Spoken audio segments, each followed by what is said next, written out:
Dissolution of the Sand Mandala.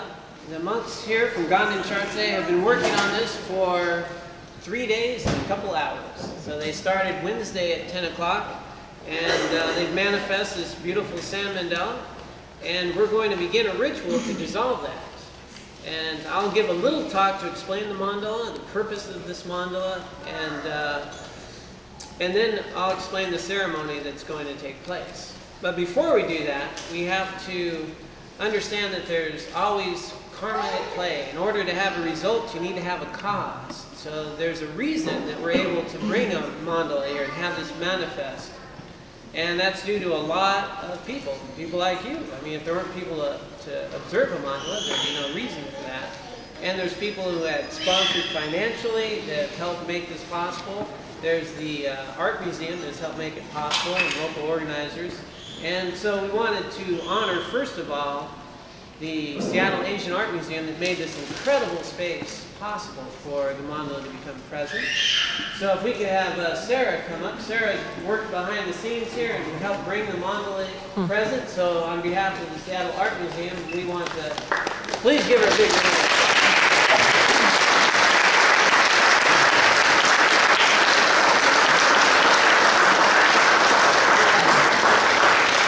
Going to receive the kata. This is a traditional Tibetan offering scarf. This is a certificate from our monastery.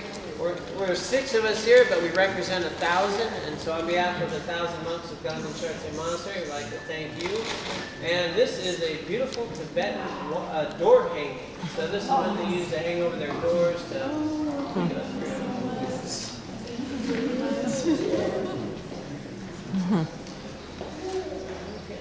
Thank you very much. This is, by the way, the 3rd time, right? The 3rd time the Seattle Asian Art Museum has hosted the month.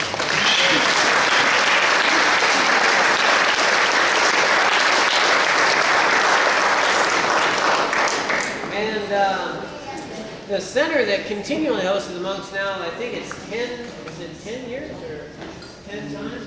It just feels like a million times. 17 years, 8 different tours. Deichin Ling and the director of Deichin Ling, David Gonzalez, has worked to manifest the tours here. That means that he sets up all the events, he contacts and does all the media, houses the monks, lets them in his own house. I don't know what he was thinking. Because we're a wild pack. So he manages to endure all of us. He's an incredible scholar himself on Tibetan Buddhism, and if everyone ever looking for a teacher, I would be camping on his doorstep. So Deichin Ling, which is the center that's hosted us, we want to honor him and thank him for all his kindness.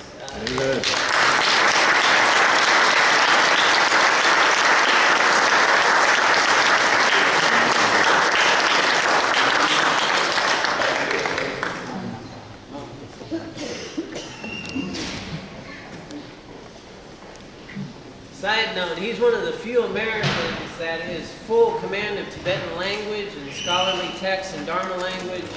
He's got incredible vast knowledge of depth at something like 27 years of practice. So he keeps it really low profile, and I'm just putting him out there on the platform. No one will know to ask, because he keeps it very humble. Okay? And there's also other sponsors that have helped as well, that help manifest this. So the mandala here that's been created is really, we're calling it a mandala of compassion. A mandala of compassion. So this mandala that was created here is manifest atop a lotus. So these are lotus petals, and at the center is the seed syllable 3, representing the Buddha of compassion. The other syllables, we have Om, Ah, Hum, and Tam. Om, Ah, Hum, Tam, 3. Okay, so 5 syllables. These 5 syllables together represent the 5 Buddha families, or another way of putting it is the 5 aspects of ourselves in an enlightened form. So they say that we're made up of 5 parts. And if we were to transform these 5 parts to their highest virtuous mind, we would become enlightened. And so in this case, it would represent those enlightened aspects. The seed syllable Pri at the center, representing compassion. Compassion is the driving force. It is the method in which we can engage these higher attributes of ourselves and become fully enlightened. So it is at the center, the Buddha of compassion. And the other symbols here are correlated with these aspects too, with each of the Buddha families. We have this circular wheel here. This is the wheel of Dharma. This is the teaching of the Buddhas. You have 8 spokes. It's the eightfold path, the path to enlightenment, the 3 higher trainings that it involves. So that's in this petal here. Over here we have the lotus itself. And the lotus is always with Buddhism and even in Hindi art and so forth, because lotuses come from the mud, the muck, and the mire. It comes through the water. As it gets near the top, the water becomes more clear. So our mind's getting more clear. It comes through the water out of samsara and blooms. So it is a representation of our own transformation to an enlightened state of mind outside of samsara. So you have the lotus here, but you also have everything set atop the lotus, symbolizing enlightenment out of samsara. We have the sword of wisdom which cuts through all of our delusions. It's wisdom which frees us from samsara. And over here we have the jewels that are flaming, these jewels of abundance and knowledge that manifest as we make it through the path to enlightenment. This is all sealed up with a Vajra fence. So these Vajras in the blue, this seals up and protects it. And then we have a wheel of flame. And then these are decorative lotuses on the corners. So the purpose of a mandala like this here is when we're creating it, we're creating an environment and a space to receive blessings, to purify an environment and receive blessings. So the monks had done a ritual before we started, blessed, consecrated the environment, and made it conducive to receive a mandala and the blessings.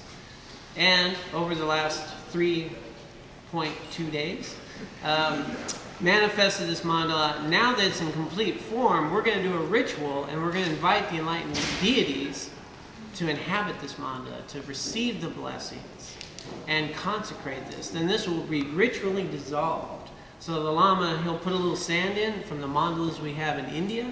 So some of that, it's kind of like an octane boost, okay? He'll put a little bit of that in. And then he's going to take parts of this mandala. He'll ritually dissolve it, goes in a special container. He takes his Vajra, and from each of the 4 directions, we'll draw a line in it, and then diagonally, then it gets swept up, and then wrapped in a brocade, we'll bless it again. And then each one of you will receive a small bag of this sand. The sand goes out to you. They say that you can use the sand to bless your own environment. Take a little bit of it, put it at the corners of your own property, bless and purify your own environment. Now, another use for it that's very common is as someone's passing away, to put a little bit at the crown of their head as they're passing away. This helps draw them to a good transformation to the next life. The rest of it, we're going to take to Gasworks Parks, right? Gasworks Parks over in Fremont area, right? Yep. And I love that place. And we're going to do a few prayers there. We're going to pour the sand into the waters, let it go out to all the waters, and then it goes out and blesses the whole of the environment that way. So anyone who would like to come down and observe that, after we get wrapped up here, we're headed to Gasworks Park in the Fremont area. I remember that. And you can come join us. We'll do a little prayer and a ritual and pour it into the water there. Now, the other lesson here that's always very important to mention is the lesson of impermanence. You know, this art was created. It was created with intention, with effort, with skill and purpose. And then it's swept up. And it's a reminder of impermanence. We get so caught up in wanting things to be a certain way or thinking things are a certain way, and we often forget that everything's impermanent. You know, today is never coming again. Today is never coming again. It reminds us, what are we doing with our life? You know, are we living each day meaningfully? How many days in our life have we said, boy, I just wish this day was over? And yet it's never coming. So that's an important lesson for us to have, and about non-attachment and about being the best that we can be with the time that we do have here. So those are the lessons of the mandala. We're going to begin the ritual, and we'll have the consecrated and blessed and swept up, and then we'll invite everyone up for a little bit of sand. And from all the monks of Gaden Shartse Monastery, we'd like to extend our deep appreciation and thanks for having the opportunity to spend a wonderful week here in Seattle. And if you want more information on the monastery, there's some white cards over there with our website, and you can follow the tour and as we travel and learn more about each one of these monks. These monks have all been selected. I mean, these are the ones who created this. They've all been selected from the monastery because of their abilities and talents and character. And they're very incredible. They've done so many mandalas, and they never get tired, and they focus with such intention for the benefit of others. These monks have really been incredible to have this opportunity to travel with. We've been on the road 13 months now, and we got 5 more to go. So they've maintained this effort and energy. It's really incredible.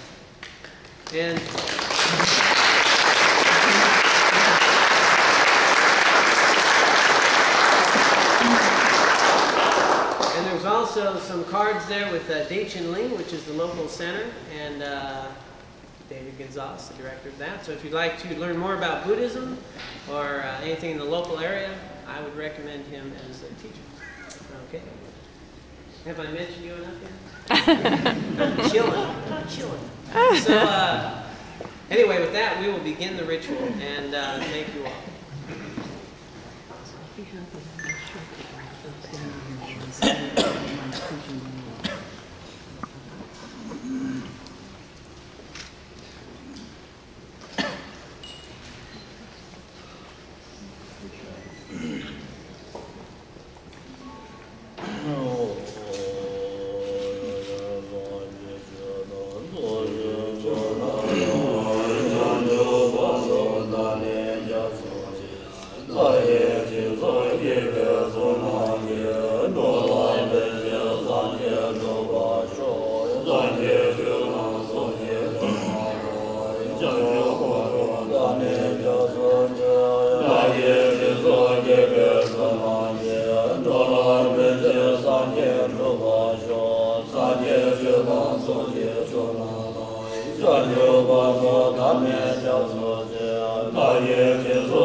Yeah.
Oh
Om Mani Padme Hum.